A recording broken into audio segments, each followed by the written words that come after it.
Hello বন্ধুরা, আজকে একটা খুব সুন্দর মুহূর্ত তোমাদের কাছে শেয়ার করছি। তো আমি কোথায় চলে এসেছি বুঝতেই পারছো, এটা আমাদের মাখনার জমি এবং মাখনাটা এখান থেকে তোলা হচ্ছে শ্রমিক দিয়ে।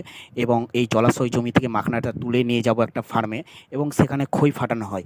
তো তোমাদেরকে কিভাবে খই ফাটানো হয় এবং মাখনাটা কিভাবে তৈরি হয় সম্পূর্ণ ভিডিওতে দেখাচ্ছি। তো তার আগে আমার ভিডিওটি কন্টিনিউ করো। তো যাই হোক, মাখনা তোলার কাজ চলছে বর্তমানে।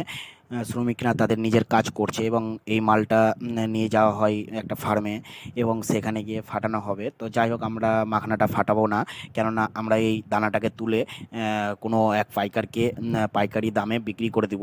তো যাই হোক, যেখানে ফাটানো হয় সেই ভিডিওটা তোমাদেরকে আমি অবশ্যই দেখাবো। তো তার আগে আমার এই চ্যানেলটি অবশ্যই সাবস্ক্রাইব করে দিও। এবং দেখতেই পাচ্ছ বন্ধুরা, মাখনার দানাটা কি করে তারা ফাটা